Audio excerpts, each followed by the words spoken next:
bayangkan kalau kiamat tiba-tiba terjadi. Begitulah agaknya terkejutnya kita. Kiamat terjadi tapi belum sempat berbakti kepada orang tua.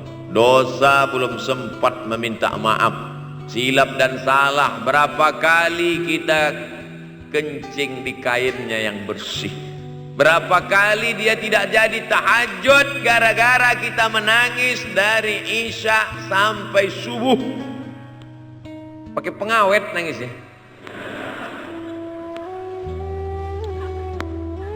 Tapi kita tak pernah sadar itu.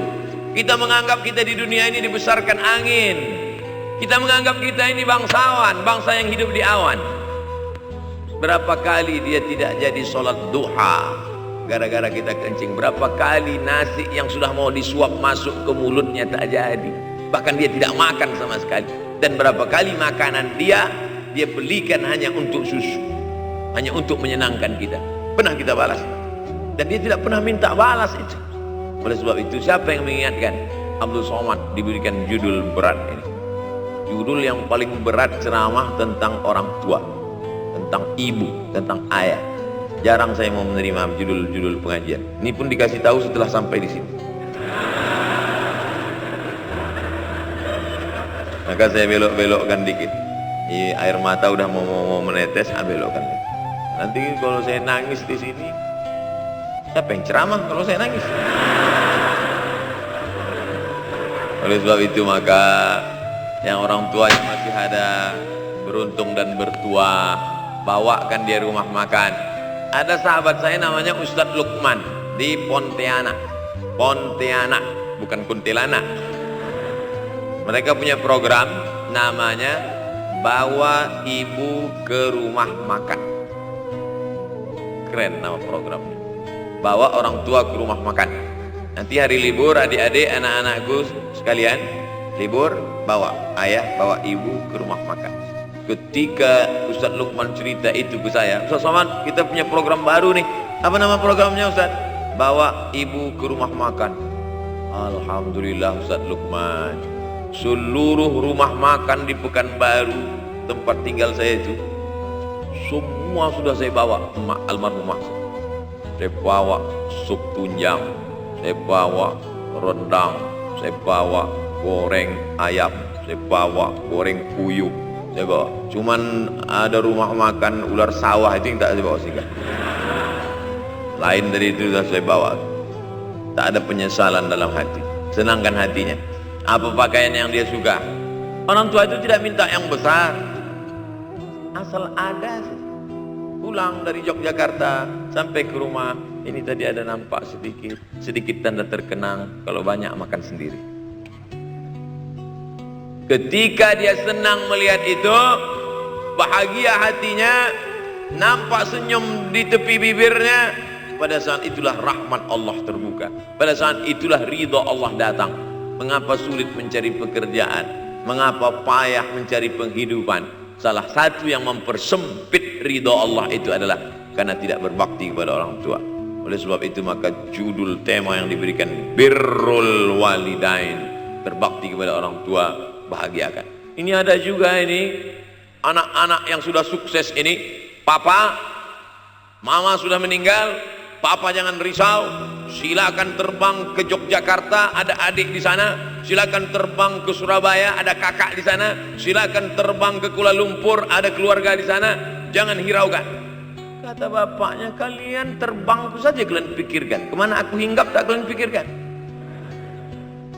Ada sebagian orang ketika ibunya meninggal dunia, marah dia, mengamuk dia anggap kebahagiaan itu sudah hilang, padahal membahagiakan orang tua dua-dua adalah tanggung jawab kita. Kalau dua-duanya sudah tidak ada Pak Ustadz, masih ada keluarga. Ada keluarga. Al-khalah bimasabatil saudara ibu, kakak ibu, adik ibu, sama seperti ibu. Sambung lagi silaturahim, buat dia senang, buat dia bahagia. Man ahabba yubsatalahu fi rizqihi, siapa yang mau lapang rezekinya, wa yunsa'alahu fi atharihi, dipanjangkan umurnya, falyasil rahimahu, hendaklah dia menyambung tali silaturahim. Saya ceramah di satu kota.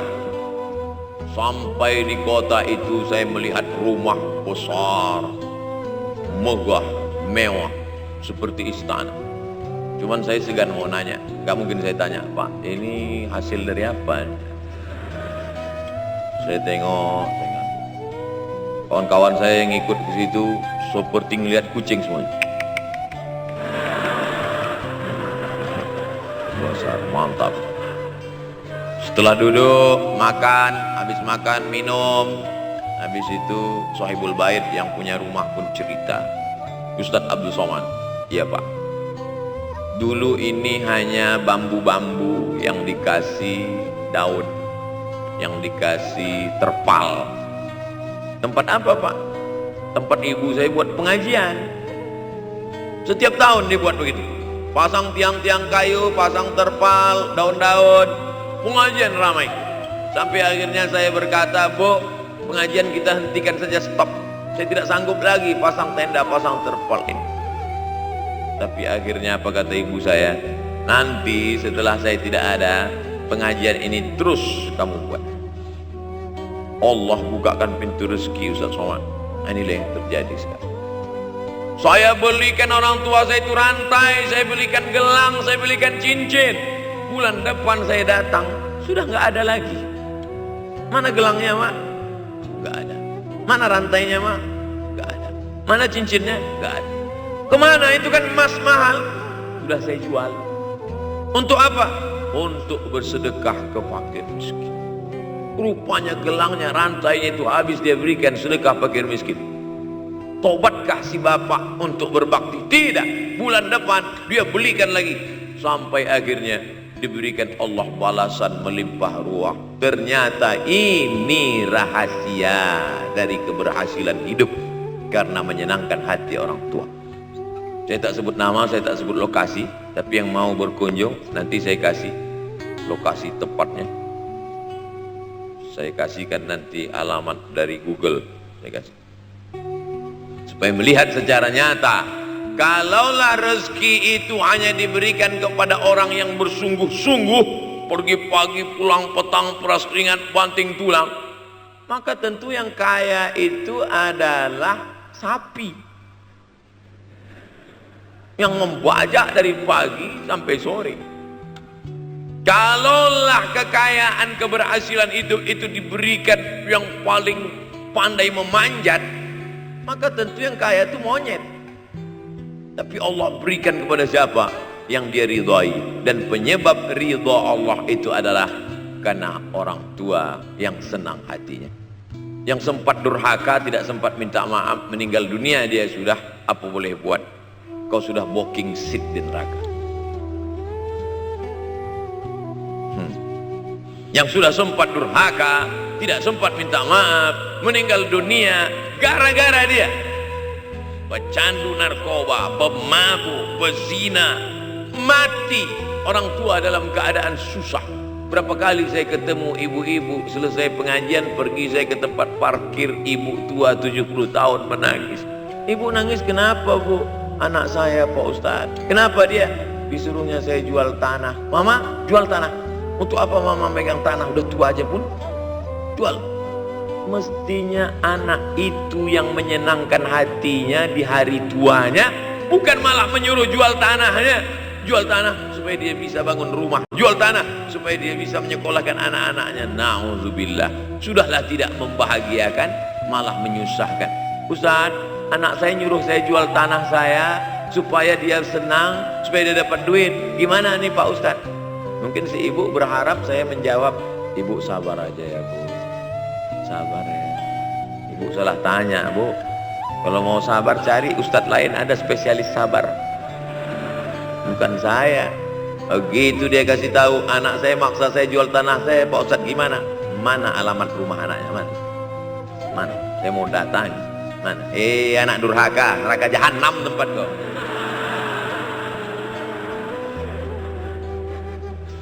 Tak mau dia ngasih alamat. Rupanya dia takut nanti anak saya malah marah sama saya, Pak Ustadz. Saya kasihan. Mudah-mudahan Allah berikan kekuatan pada ibu. Tapi cerita ini bukan satu dua contoh kasus. Ternyata zaman sanggup memperkarakan pengadilan hanya karena sebatang pohon kayu. Atau cuma saya yang dapat berita aja? Adik-adik ada juga dapat kiriman itu.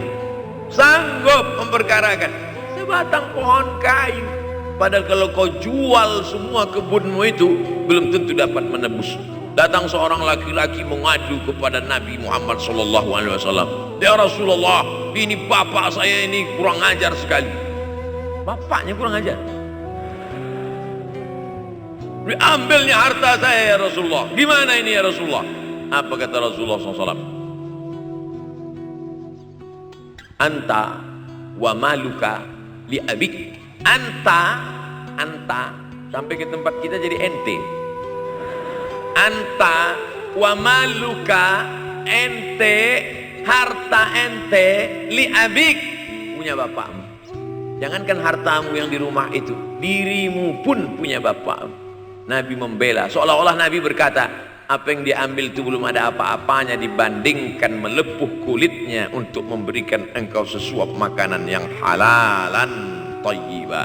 Orang yang durhaka pada orang tuanya, insya Allah anaknya juga akan durhaka kepada dia. Oleh sebab itu maka jangan pernah durhaka. Kalau sempat durhaka lalu kemudian meninggal dunia dia Pak Ustadz, sudah meninggal pun tetap masih bisa berbakti. Pertama dengan doa, kedua dengan sodakoh. Kalau kebetulan rezeki banyak sodakoh. Kalau tidak ada rezeki melimpah, doa. Bangun malam, Rabbi firli wali walidayya warhamhuma kama Rabbi firli, ya Tuhanku ampunkan aku, wali walidayya, ibu dan ayahku, warhamhuma, sayangi mereka berdua, kama, sebagaimana Rabbayani shaghira, sebagaimana mereka mendidik aku. Coba kita lihat susunan kalimatnya, seperti ada kekeliruan kalimat. Na'udzubillah, mana mungkin kalimat Allah keliru? Allah ingin menegur kita, sayangi mereka sebagaimana mereka mendidik aku. Mestinya kalimatnya kan tidak begitu, sayangi mereka sebagaimana mereka menyayangi aku. Tapi ternyata sayang belum tentu mendidik, tapi mendidik pasti sayang.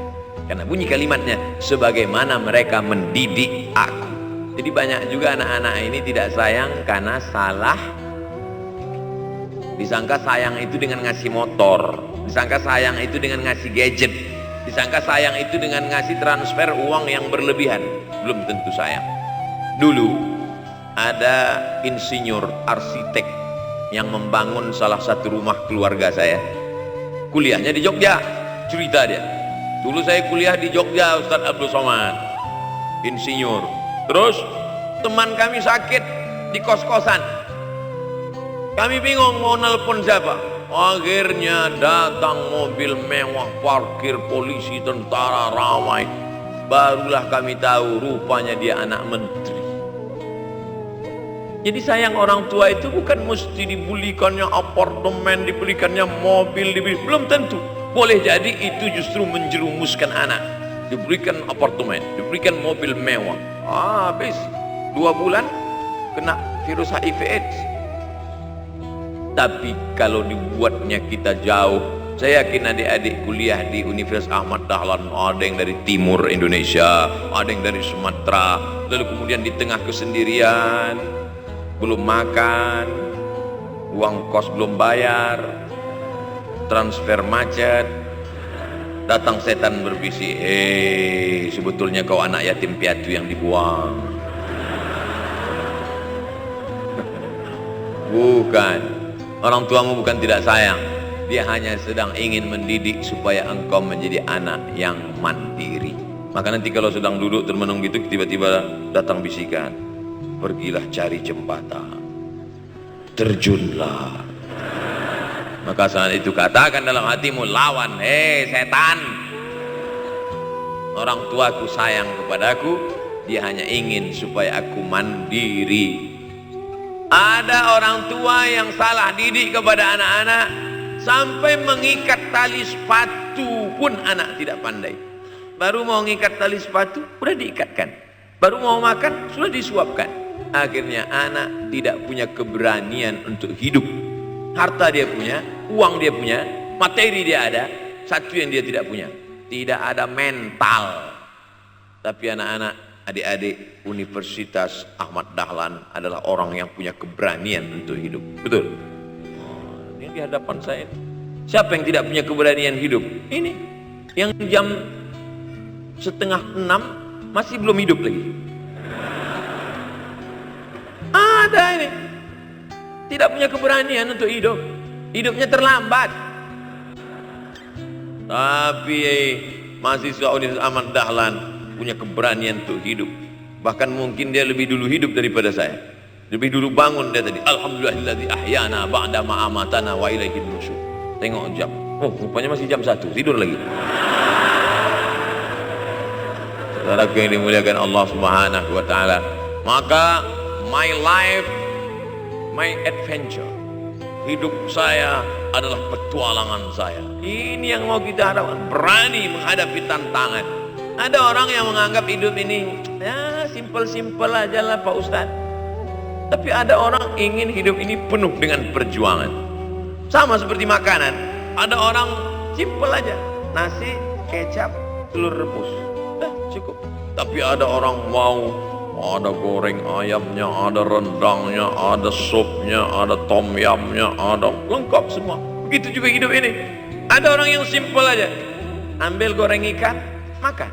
Tapi ada satu lagi enggak, pergi naik mobil sampai ke tepi hutan, naik motor, habis itu nyewa speedboat sampai di tengah laut mancing.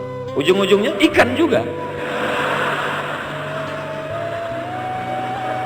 Yang dia nikmati bukan ikannya, tapi yang dia nikmati adalah proses untuk mendapatkan ikannya.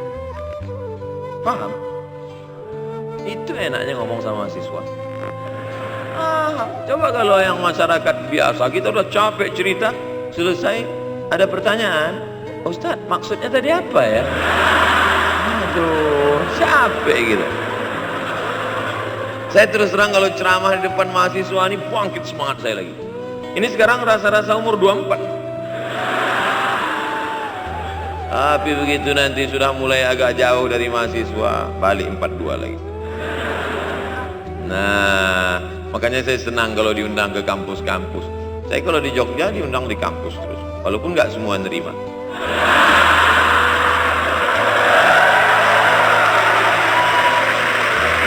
Saudaraku yang dimuliakan Allah Subhanahu wa taala, maka kita harus sering-sering bersama.